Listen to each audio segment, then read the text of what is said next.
Hey everybody, my name is Toby. Welcome to my channel Tales from the Treadmill. Here we talk about my past addiction issues, my road to recovery, and now the light that I've found in sobriety. If you're new here, please click the like and subscribe button. My whole goal here is to demonstrate that no matter what low point you have reached in your life, that there is hope after that, and you can come back and win at life and make your life better. If you're new, please go back and watch my videos that I did talking about my addiction and then the road that I began in 2013 to recovery to the end of 2019 when I actually did that. I put that in a group. I can't think of the word right now, but I put it into a playlist. That's what it is.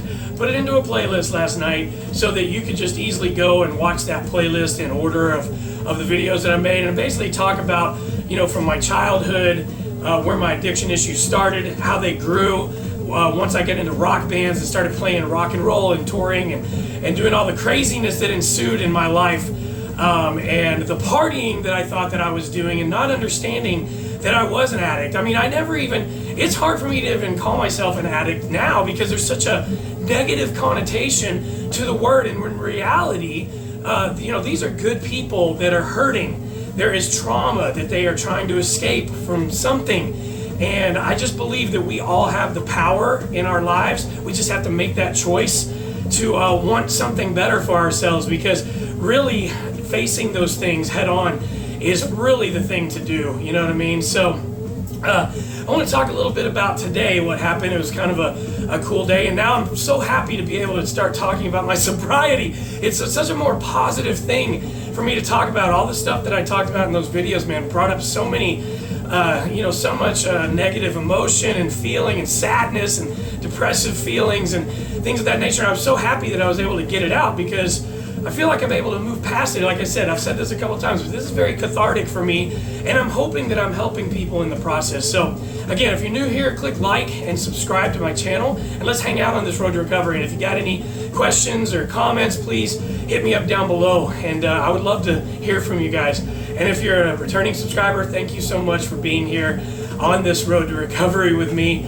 And I'm just happy to start getting into my sobriety. So I want to talk a little bit about what happened today, because I saw something positive in myself today that is a new thing.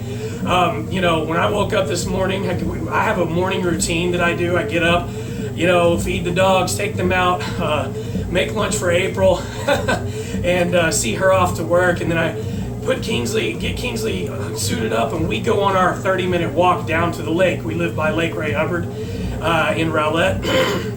So we walk down to the lake. It's about a 30-minute walk, and then I come back here and I jump on this treadmill and I finish out another 30 minutes usually, so that I do an hour in the morning of just personal time, right? Well, this morning I got up and I saw the temperature outside. It was like 46 degrees or something like that. And you know what? The old version of me would have probably just said, no, we're going to skip the walk today.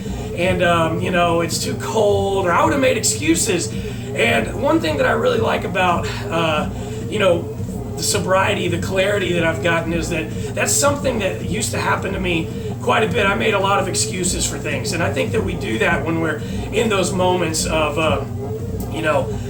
turmoil. We just make excuses for things. So no, I suited Kingsley up. I suited myself up.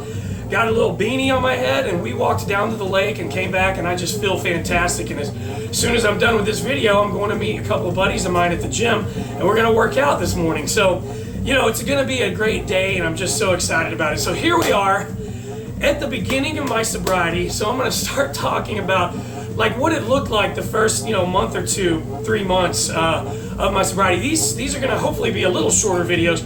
I'm not, my other videos went in years because I was trying to kind of get through it quickly. And if anybody has any questions that they want to go deeper into stuff, just let me know. Like I did the video on the 18-wheeler incident, and but if you got anything that you want to hear about that that I've touched on in those other videos, just let me know. And I don't mind making videos on anything. I'm an open book here. You know what I mean? That's the thing, is this is a judgment-free zone. I don't think people should judge people at all. I think that's a silly thing. There's good people out there with good hearts that are having these issues. So, so let's talk about the day after I decided, that I had my last drinks and I decided to get sober, and that was it, right? So that was December 30th, okay? The day after, I felt like complete shit. I woke up with a hangover from hell, and I thought to myself, God, hope this is the last one that I ever have. And you know what? It was. And every time I see anybody that's hungover or anything like that, I just thank God that that's not me anymore. Because, man, once I got into my mid-40s or so, those hangovers became hell. I mean, they didn't last just a day. They would go 2, 3, 4 days sometimes, depending on how hard I went the night before, right? So yes, I had a hangover the next day, but all day long I thought about, you know what? I don't want this anymore. I'm tired of feeling like shit, and I just want to feel better. I want to feel healthy. I want to feel positive and happy, because that's generally the type of person that I am. I'm a happy, anybody that knows me, I'm a pretty happy-go-lucky person. But when I was going through the throes of addiction, whether it was drugs or alcohol, there was moments of happiness and things like that. Of course, don't get me wrong, but there was a lot of just sadness and sorrow and depression and just all of those negative things that I was going through. So that next day was rough, because you always want to get up and like have a hair of the dog and but that just starts that cycle again, right? So I knew I couldn't do that. So I probably ended up eating badly. I mean, you got to take baby steps to get there, right? But so the very next day, that's New Year's Eve. I mean, think about that. I decided to get sober. To talk about making things hard on myself, the day before New Year's Eve, right? So New Year's Eve, we hung out. Honestly, I can't even remember what I did for New Year's Eve. I don't think we did much of anything. I'm gonna have to ask April about that. What I do know is that I didn't have any drinks. I stayed sober on New Year's Eve, and honestly, I can't remember the last New Year's Eve that ever happened. I mean, probably before I started drinking when I was younger, like 18 maybe, I don't know. Anyway, so yeah, New Year's Eve goes by. I'm still working at a bar over here by our house in Rockwall. And, at the bar, I did the whole thing that I talked about in another video. One trick that you can use is when people love to ask you or get you drinks or, do shots with you. Anytime anybody brought that up, I was like, oh, I don't drink anymore. I quit. They didn't know that I just quit a couple days ago. You don't have to tell them that, but no, I quit. I don't do that anymore, man. I'm sober. And then you got to say those words over and over again, and then you will eventually believe them. That's what happened to me. I mean, I think I said that to people for 7 years. And like, again, I talk about alcohol was the hardest drug that I ever had to quit. And I got, if you've watched my videos, I got deep into some addiction issues, but alcohol was by far the hardest one that I had to let go of, and I think it's just because it's so socially accepted, and everybody is doing it. And look, I'm gonna little disclaimer here as well. I don't think everybody needs to get sober. Okay, I needed to get sober. My health was declining. I didn't like the person that I was. It wasn't fun anymore. There was nothing positive about it. But listen, if you're the type of person that you can have a couple of drinks, I don't judge anybody. I'm never like everybody should be sober. You know what I mean? I don't believe in that. I think everybody is on their own journey and their own path, and you have to make that decision yourself. If you look at your life and you go, man, I got to change something, that's usually when that needs to happen. But everybody's on their own path. So again, there is no judgment here. So anyway, we get into the first few months of this, and it was rough, man. I got to be honest, especially I'm working at a bar. Like I said before, every night we weren't allowed to drink on the job, but after work, the bartenders, we'd be cleaning up, doing our jobs, counting money, we'd be talking and hanging out. It was kind of a thing that we just would have a couple beers and maybe a shot or two, but I stopped doing that. And I just told everybody I was stopping. I was not going to drink anymore. So, I knew that the first few months was going to be difficult, but man, I just stuck to my guns, and every day that went by, for some reason in my mind, I think it was just a culmination of everything that had happened in the last few years. Prior to that, just showed me that the path that I was on was the wrong one. So I was determined this time to make this a thing. I was sick of trying and then backsliding and then trying and then backsliding. I was determined to make it happen. So, I remember my daughter was in a volleyball club, and we flew to Florida, right? And I went out with some of the parents for dinner that night while she hung out with her friends. And everybody was drinking, and it was the first time that I was like in a social setting with people that I kind of knew but not really. And everybody was drinking, and they're, oh, what are you gonna get? And I'm like, oh, I don't drink.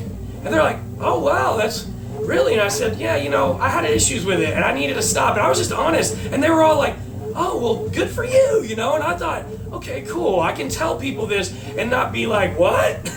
But they were cool about it. So I got through that, and then that was right at the beginning when we were starting to hear about COVID. They had stuff around the convention center where we were having the volleyball tournament.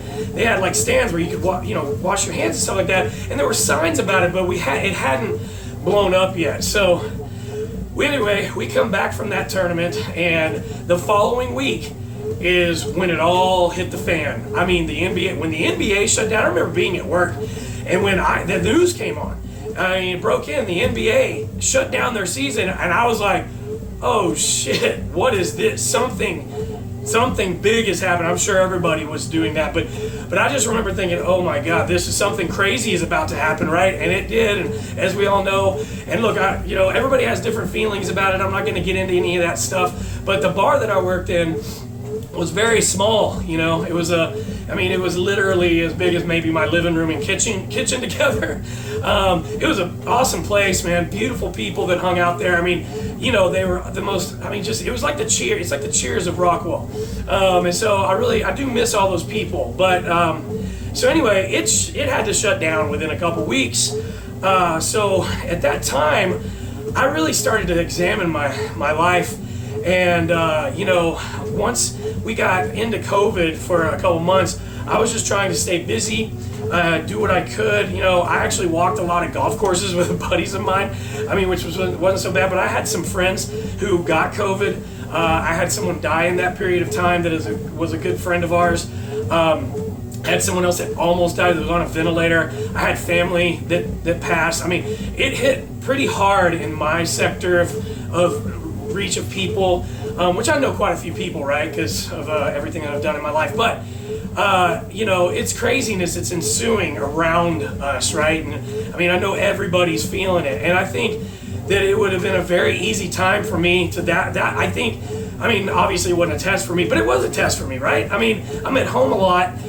We have bottles of liquor here, and it would have been a really easy thing for me at that point to just backslide right back into that pattern because, oh my God, there's craziness going on and what's happening in the world, and people are, I'm losing people, and people are, in hospitals, and I'm worried about my dad, and, all this stuff. And those are the moments where I tended to say, you know what, I'm gonna have a drink, and because it's a habit, but I didn't do that. And and even though April, as soon as I quit drinking, she stopped drinking. It's like when I was drinking, I felt like she was trying to keep up with me or something, which was, she's a tiny girl, so I think it was a good thing for her that I quit too, because she didn't have to try and keep up with me anymore, my crazy ass.